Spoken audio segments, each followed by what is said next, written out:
Friends, हम सभी ने म्यूचुअल फंड के बारे में तो जरूर सुना ही होगा, पर हम में से कई लोग म्यूचुअल फंड में इन्वेस्ट करना तो चाहते हैं, लेकिन डरते हैं कि कहीं पैसा डूब न जाए।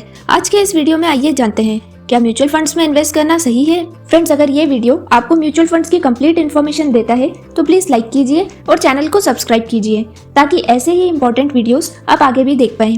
आसान भाषा में समझें तो म्यूचुअल फंड बहुत सारे लोगों के पैसों से बना एक फंड होता है। यहाँ पर एक फंड मैनेजर होता है जो कि एक्सपर्ट होता है, जो फंड को सुरक्षित तरीके से अलग अलग जगह पर इन्वेस्ट करता है। म्यूचुअल फंड से हम न सिर्फ शेयर मार्केट में बल्कि गोल्ड में भी इन्वेस्ट कर सकते हैं। म्यूचुअल फंड को असेट मैनेजमेंट कंपनियां मैनेज करती है। असेट मैनेजमेंट कंपनीज ऐसी कंपनियां होती है जो अलग अलग इन्वेस्टर्स के द्वारा जमा किए गए फंड्स को इक्विटी, बॉन्ड, गोल्ड या फिर अलग अलग जगह इन्वेस्ट करती है और इस इन्वेस्टमेंट से मिलने वाले रिटर्न को इन्वेस्टर्स में उनके इन्वेस्टमेंट के अकॉर्डिंग बांट दिया जाता है। ये asset management company expert fund managers को अपॉइंट करती है जो कि रिस्क और रिवॉर्ड को समझकर ही इन्वेस्ट करते हैं। सभी असेट मैनेजमेंट कंपनीज में कई तरह की म्यूचुअल फंड स्कीम्स होती है, पर आपके मन में सवाल आ रहा होगा कि असेट मैनेजमेंट कंपनीज भी तो फ्रॉडुलेंट प्रैक्टिसेस कर सकती है, पर ऐसा नहीं है। इन असेट मैनेजमेंट कंपनीज की प्रैक्टिसेस को रेगुलेट करने के लिए securities and exchange board of India यानी कि सेबी इन कंपनीज की एक्टिविटीज को मॉनिटर करती है ताकि इन्वेस्टर्स के इंटरेस्ट को प्रोटेक्ट किया जा सके। म्यूचुअल फंड आपको कम इन्वेस्टमेंट में कई स्टॉक और बॉन्ड लेने की सुविधा देता है। आप जिस म्यूचुअल फंड में इन्वेस्ट करते हैं उस फंड में से किसी एक जगह पैसा नहीं लगाया जाता है, बल्कि अलग अलग जगह इन्वेस्ट किया जाता है ताकि किसी एक सेक्टर में मंदी आने से भी दूसरे सेक्टर से प्रॉफिट कमाया जा सके। कुछ ऐसे भी म्यूचुअल फंड हैं जिन्होंने पिछले 23 सालों में 9.16% के कंपाउंड इंटरेस्ट रेट से रिटर्न दिया है। SIP के जरिए पूरे साल में सिर्फ 10,000 रुपए की वैल्यू पे करके पिछले 23 सालों में 1.5 करोड़ रुपए का रिटर्न दिया है। यानी कि पिछले 23 सालों में हर साल आपने 10,000 रुपए पे किए, यानी 2,30,000 रुपए पे करके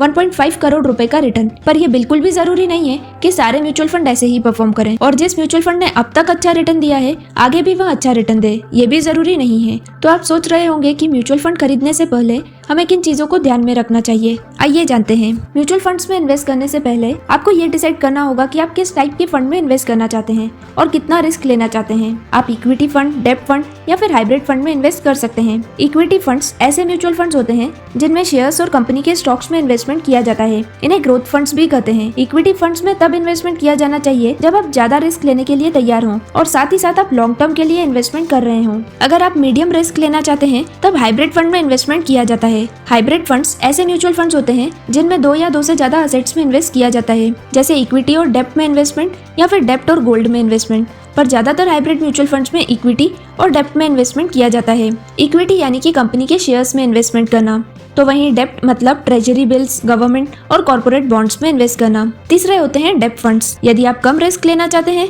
तो आपको डेब्ट फंड्स में इन्वेस्ट करना चाहिए, क्योंकि डेब्ट फंड्स में बॉन्ड, गवर्नमेंट सिक्योरिटीज और ट्रेजरी बिल्स में इन्वेस्टमेंट किया जाता है, जो कि इक्विटी फंड के कंपैरिजन में कम रिस्की होते हैं। फ्रेंड्स, इससे ही रिलेटेड मेरा एक और वीडियो है बिटकॉइन और क्रिप्टो करेंसी के ऊपर। अगर आप भी क्रिप्टो करेंसी में इन्वेस्ट करने का सोच रहे हैं तो इस वीडियो को जरूर देखिएगा ताकि आप क्रिप्टो करेंसी में होने वाले रिस्क और रिटर्न को अच्छे से समझ सकें। इस वीडियो की लिंक मैंने आई बटन में डाल दी है। अब तक आप ये डिसाइड कर चुके होंगे कि म्यूचुअल फंड में आपको ज्यादा रिस्क लेना है या फिर कम, और कौन से फंड में आपको इन्वेस्ट करना चाहिए, इक्विटी, डेब्ट या फिर हाइब्रिड फंड। आपको ये भी देखना चाहिए कि फंड मैनेज करने वाली कंपनी कब से फंड मैनेज कर रही है और उसका ट्रैक रिकॉर्ड क्या है। यह आप कंपनी के मार्केट शेयर से बहुत अच्छे से समझ सकते हैं। इसके साथ ही आपको पोर्टफोलियो को भी देखना होता है, यानी कि वो म्यूचुअल फंड किसी एक सेक्टर में अपना पैसा लगा रहा है या अलग अलग में।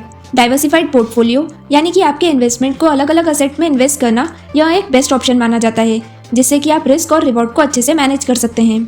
इसके साथ ही प्रपोर्शन को भी देखा जाता है कि आपके इन्वेस्टमेंट का कितना प्रपोर्शन इक्विटी में लगाया गया है और कितना डेब्ट में। साथ ही साथ एक्सपेंस रेशो को भी देखा जाता है। कई बार ऐसा होता है कि म्यूचुअल फंड से आपको प्रॉफिट तो हो रहा है, पर एक बड़ा शेयर आपको म्यूचुअल फंड कंपनीज को एक्सपेंस रेशो के फॉर्म में देना होता है। ये expense ratio mutual fund companies की फीस होती है, जो कि वैसे तो 1.5 से 2.5% तक होती है, पर कई बार कुछ कंपनीज ज्यादा फीस चार्ज करती है। म्यूचुअल फंड में इन्वेस्ट करने से पहले आपको यह भी पता लगा लेना चाहिए कि जो म्यूचुअल फंड आप खरीद रहे हैं वह ओपन एंडेड फंड है या क्लोज एंडेड फंड है। ओपन एंडेड फंड और क्लोज एंडेड फंड को अच्छे से समझने के लिए आपको पता होना चाहिए कि नेट एसेट वैल्यू क्या होती है। नेट एसेट वैल्यू ऐसी प्राइस होती है जिस प्राइस पर आप म्यूचुअल फंड को खरीदते और बेचते हैं। यह म्यूचुअल फंड की मार्केट वैल्यू होती है। अब बात करते हैं ओपन एंडेड म्यूचुअल फंड की। ओपन एंडेड फंड में काफी आजादी होती है। यहाँ आप जब चाहे तब इन्वेस्ट कर सकते हैं और कभी भी इन फंड से निकल सकते हैं। ओपन एंडेड फंड की net asset value daily basis पर कैलकुलेट की जाती है। वहीं close ended fund new fund offer के जरिए मार्केट में लाए जाते हैं। यहाँ इन्वेस्टमेंट एक फिक्स्ड ड्यूरेशन के लिए किया जाता है। इन फंड्स में आप अपना पैसा मैच्योरिटी से पहले नहीं निकाल सकते हैं। जो लोग मार्केट के फ्लक्चुएशन से डरते हैं उनके लिए क्लोज एंडेड फंड बेहतर है, क्योंकि यहाँ इन्वेस्टमेंट मैच्योरिटी तक बना रहता है और इन पर मार्केट के फ्लक्चुएशंस का इम्पैक्ट कम होता है। म्यूचुअल फंड में 2 तरीके से इन्वेस्ट किया जाता है। पहला लमसम इन्वेस्टमेंट, जिसमें आप एक ही बार में पूरा अमाउंट पे कर देते हैं, और दूसरा SIP यानी सिस्टमैटिक इन्वेस्टमेंट प्लान, जिसमें हमें रेगुलर बेसिस पे इन्वेस्टमेंट करना होता है। ये इन्वेस्टमेंट हर हफ्ते, हर महीने या फिर क्वार्टरली बेसिस पर भी किया जा सकता है। SIP में आप 100 रुपए से भी इन्वेस्ट कर सकते हैं, पर SIP में जनरली लॉन्ग टर्म में इन्वेस्टमेंट किया जाता है। SIP में लॉन्ग टर्म में इन्वेस्टमेंट करने से कंपाउंडिंग का फायदा मिलता है। अगर फंड का नेट एसेट वैल्यू लगातार बढ़ता है तो SIP के बजाय लमसम इन्वेस्टमेंट ज्यादा फायदा दे सकता है। अगर आप किसी कारण से SIP को ड्यू डेट से पहले ही बंद करवाना चाहते हैं तो ऐसा भी किया जा सकता है। अब जानते हैं कि म्यूचुअल फंड में इन्वेस्ट करने के लिए हमें किसी एसेट मैनेजमेंट कंपनी को कितनी फीस देनी होती है। म्यूचुअल फंड एक्सपेंस रेशियो आमतौर पर आपके इन्वेस्टमेंट के डेट से 2.5% तक होता है। एक्सपेंस रेशियो वो फीस होती है जिसे हम एसेट मैनेजमेंट कंपनी को अपना फंड मैनेज करने के लिए देते हैं। यह इसलिए कम है क्योंकि एक म्यूचुअल फंड में कई लोग इन्वेस्ट करते हैं और सबके बीच ये फीस डिस्ट्रीब्यूट हो जाती है। आइए जानते हैं म्यूचुअल फंड में इन्वेस्ट करने के कुछ फायदे।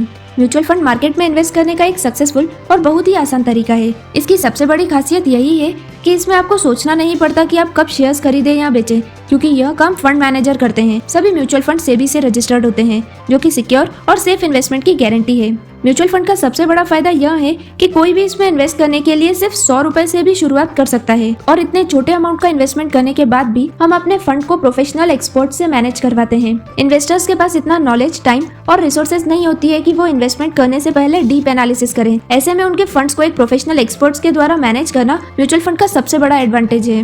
म्यूचुअल फंड में इन्वेस्ट करने का फायदा इसका पोर्टफोलियो डाइवर्सिफिकेशन भी है, जिसमें हम कुछ अमाउंट शेयर्स में, कुछ बॉन्ड्स और कुछ दूसरी एसेट्स में इन्वेस्ट कर सकते हैं।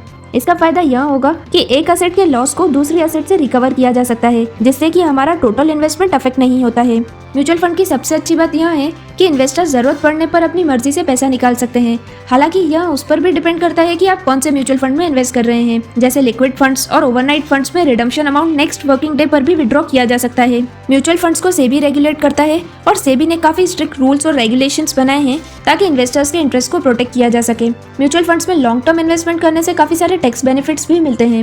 म्यूचुअल फंड्स में इन्वेस्ट करने के कई सारे फायदे तो है, पर साथ ही साथ इसके कई नुकसान भी हैं। अगर हम म्यूचुअल फंड से होने वाले नुकसान को भी समझते हैं तो हम एक बेहतर डिसीजन ले पाएंगे। म्यूचुअल फंड में इन्वेस्ट करने का सबसे पहला डिसएडवांटेज है इसमें रिटर्न की कोई गारंटी नहीं होती है, जबकि दूसरी ओर मार्केट में कई ऐसे इन्वेस्टमेंट ऑप्शंस भी है जिनमें आपको एक फिक्स्ड रिटर्न मिलता है। हालांकि यह आपके रिस्क पर भी डिपेंड करता है। अगर आप इक्विटी फंड्स में इन्वेस्ट करते हैं तो आप ज्यादा रिस्क लेते हैं। अगर आप यह सोचकर म्यूचुअल फंड में पैसा लगा रहे हैं कि इससे कम समय में बहुत अच्छा प्रॉफिट कमा लेंगे, तो ऐसा बिल्कुल नहीं है, क्योंकि कम समय में म्यूचुअल फंड में आपको ज्यादा प्रॉफिट नहीं हो सकता। बड़े प्रॉफिट के लिए आपको अपना इन्वेस्टमेंट लॉन्ग टर्म के लिए करना होगा, वरना शॉर्ट टर्म में फायदे के बजाय नुकसान भी होते हैं।